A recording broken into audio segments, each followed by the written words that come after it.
All right, guys, welcome to another episode of the Integrity Minute.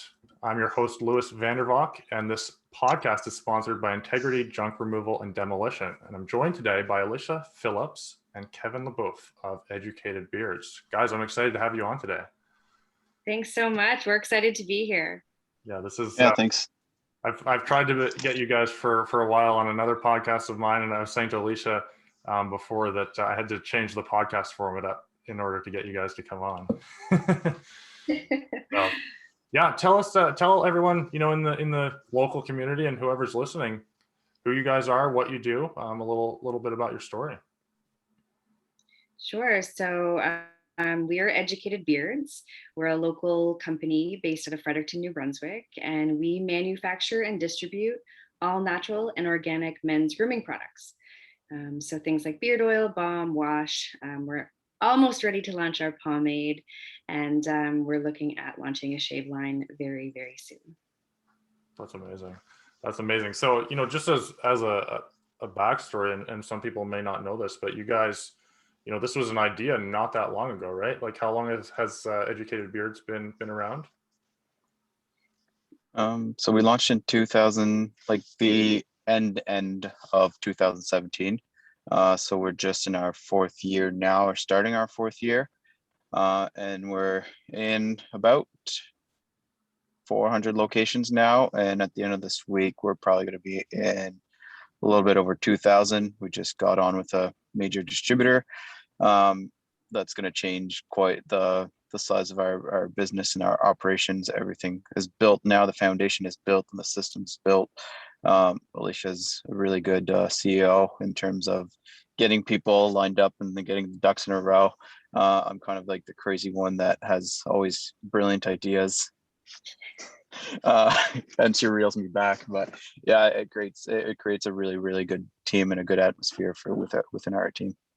That's exciting, guys. I've been following you. I can't remember. I think it would have been around 2017, whenever you guys were at the market downtown. I connected with you through Sam Poirier, and just watching you guys grow since then has been really, really cool. You've put a lot into it and done a lot to scale it. The 2,000 locations didn't just happen overnight, and neither did it happen by just throwing darts at the wall. So you've been putting something together that's really, really cool to see. So I'm really excited for you guys. Thank you. So, a lot of people probably think of you guys as a consumer product company, which you are, but you also work with a lot of businesses locally and, all across North America. Are you guys international yet? Yep. So we have several locations down through the United States, and we're also in the process right now of finalizing our certifications to be able to export to Europe. So that's a really exciting move for Educated Beards, and we're looking forward to that. That's awesome. Yeah, we also have products in like Jamaica and Bermuda and the lower hemisphere. So that's really cool. But like the EU is definitely where we're heading. So we're super, super stoked. Within the next 6 months, I think we're gonna have our first shipment going out to the EU. Hopefully, things have slowed down a little bit in terms of getting people in the right certifications in terms of COVID, like people not working in an office. So it's slowed down drastically. So hopefully that's gonna pick up again and get things going. Yeah, it's taking a bit longer, but we're confident we'll get there. That's super exciting. Yeah, no, and I was kind of leading to, you started in Fredericton, you're working with businesses, right? But in working with business owners, what's your favorite part of the business to business interaction? Because you're selling to consumers, but you're also selling to businesses who then retail your products. Yeah, so because our product it's a conscious product, right? There's a lot of education and knowledge that goes not just into the formulation, but also into, our social media. We want people to know why we use the ingredients we do and why we wouldn't use other ingredients that you might find in a common product that's similar to ours. So I think that one of my favorite things about working with the businesses is that we pair our partnerships with other businesses where the owners share the same core values. So really about having a safe, sustainable, conscious product. And just watching other businesses grow is really exciting for us. When Kevin and I first started, we had a lot of great mentors on our team, and we still do. And so now we're in the position where we're able to help companies that, it was just like us back in 2017. And so that's really, humbling, and really it's a great honor for us to be in a position to be able to do that. So we do a lot of mentoring around locally and even across Canada. We have companies reach out and say, like, how did you guys do this? And, do you think I should do this? And it's just kind of, it's really an interesting position to be in. And, one of my all-time favorite things is just working with companies that either we can share our knowledge or also we can learn from them. So I feel like humans in general, we typically don't tend to learn unless it's from our own mistakes. But I think, and one of the pieces actually of advice that I would give to any entrepreneur, any small business owner that's just starting out or starting to expand is try to learn from your mentors, learn from other people's mistakes, and you'll be able to, progress your company even faster and stronger and better. I love it. And yeah, adding on to that, it's like, listen to your mentors. Like, they've probably been through that. Like, we've obviously hit major road bumps and like did a bunch of things that, looking back at it now, we're like, whoa, we shouldn't have done this. We should have went this way. It would have been so much easier. We've wasted so much time and scrapped this project. And mentors kind of like wave like a Reddit. They're like, hey, I think you're gonna go, because like, as a mentor, it's not giving them the answer. It's giving them the resources that then they understand how to make that decision and why they're making the decision that's going to impact their business long term or short term or whatever it is. So we try not to give always an answer directly, but like challenge the mind and challenge them to grow.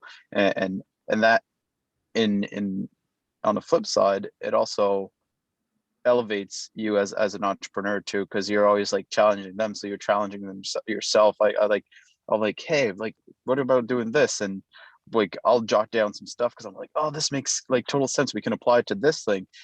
So I think like doing business to business, like especially during COVID, like I think looking back, we're privileged to continue doing business with business owners and actually connecting with them, which on a direct to consumer website, you don't really talk to them. Like, yes, we send people emails and we follow up with emails, but it's not the same as jumping on a phone call and saying, hey, what are you struggling with? How can we help? Like, what can we do for you?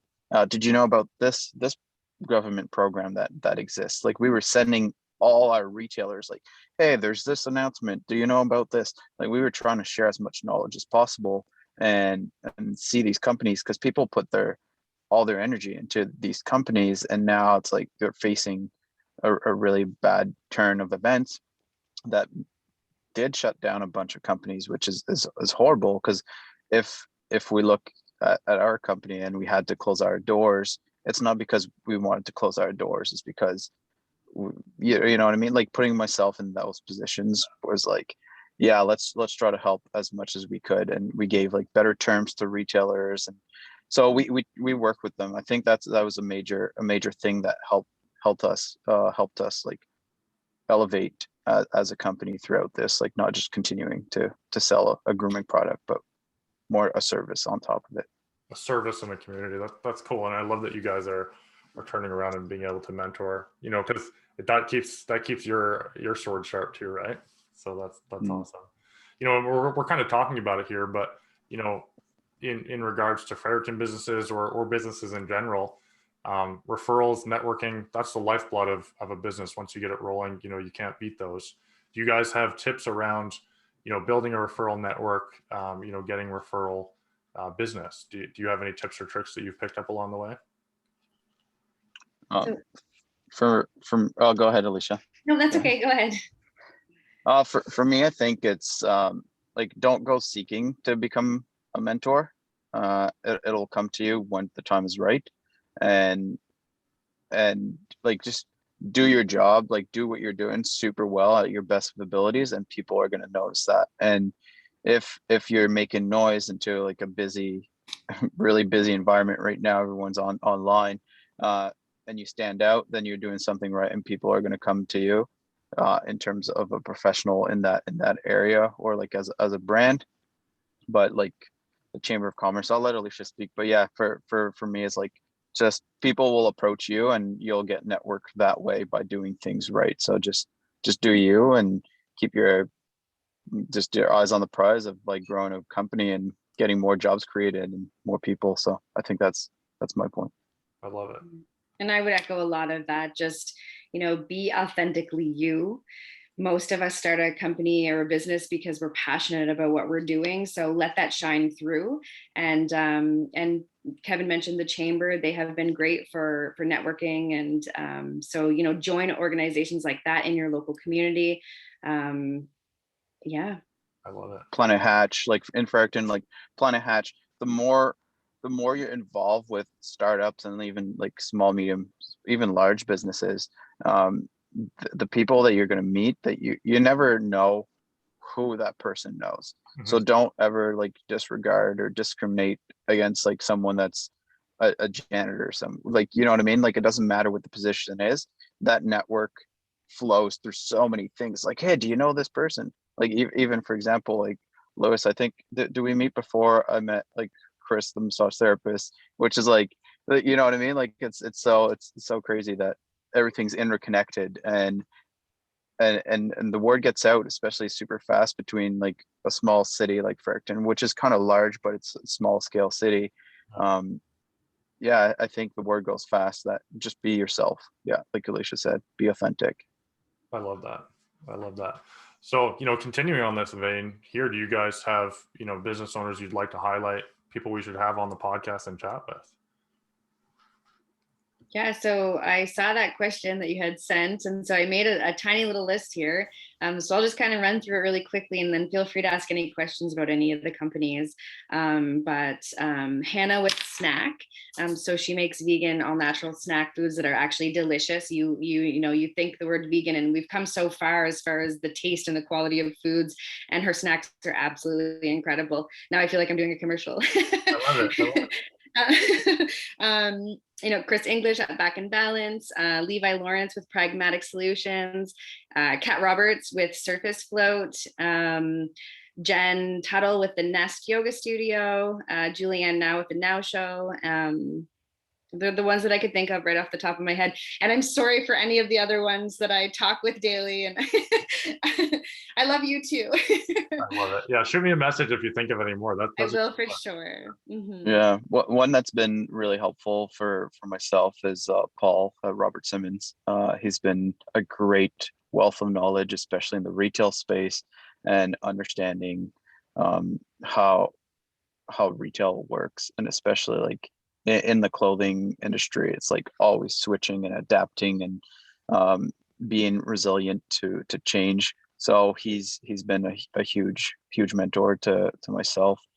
I definitely recommend him on a podcast too. I love it. I love it. That's a solid list. Appreciate it, guys. So to wrap up here, we're in business. Sales is another lifeblood here that kind of comes off referrals and marketing, etc. So if you guys have an interesting story, whether it's your first sale or just an interesting sale that you want to share with people. You can go ahead, Kevin. I know. Go ahead. Talk about. No, go ahead. Well, I think, one of our recent wins, I guess you could call it, is Harry Rosen. So Kevin actually brokered that deal. So Kevin, you might as well talk about it. You know the ins and outs a little bit more than I do. I just know it's exciting for our brand. Yeah, it's pretty cool. Like when we set up Educated Beards, we were like, we're high-end premium brand, but with a lot of emphasis on conscious ingredients and organic. So we didn't want to like be like the tree hugger brand of like a green leaf and like, you know what I mean? Like a wooden lid or look like wooden lid or all that stuff that creates to that crew. So we wanted really something that's powerful and nice as a brand that's going to fit the high-end retail market, just like Robert Simmons in Fredericton. So we just recently got the deal with Harry Rosen, which is quite incredible. It's like the largest men's retail store across Canada. I think they got like 14 locations or 15 locations. So it's a pretty big breakthrough for us, that even beards in that niche market is like accepted now and like viewed as professional and grooming yourself and taking care of yourself, because they like you spend on how you look, but obviously your looks of your skin and your beard and your hair also counts into the appeal of what you're putting out. And if you look successful and you feel successful, it's just, it goes hand in hand. So if you like yourself, you're just going to have more confidence in yourself. So having that, I think, is a huge shift in how consumerism is going to happen too. They're aware of ingredients now too. Like, that's where the market is shifting, and I think it's a huge win for us to not just have our brand there, but being able to showcase that, and like being one of the leaders into making it public that natural products and organic products don't need to look green or leafy or that kind of stuff. They can actually look cool That's and phenomenal. elegant. That's phenomenal. Yeah. One more person I want to shout out to that you should interview is Dr. Shukla from UNB. He has Gray Fox Strategies or something like that. I can't remember. I'm probably destroying that name, but yeah, he's an incredible mentor, and he has his hands in a lot of startups, like helping them out and knowing the right people. So I'd definitely recommend Dr. Shukla. I love it. And congratulations on the Harry Rosen deal. That's huge. Thank you. That's huge. Alicia, did you have one you wanted to share, or was that kind of the one that was on both of your minds? Yeah, I think that one, there's a couple of things in the works that we can't super talk about right now, but very exciting. Maybe we'll come back in another couple months and we'll do this again. I love it. Yeah, and when everything with Europe opens up, that'll be exciting too. So, well, guys, this has been awesome. I appreciate you guys jumping on here. Love watching the journey. A made in Fredericton success story that's still you guys are going to go a lot further, I can tell. So I'm excited to watch it happen. Kevin and Alicia, appreciate your time, and we'll wrap up off air here. Thank you, Lewis. Thank you.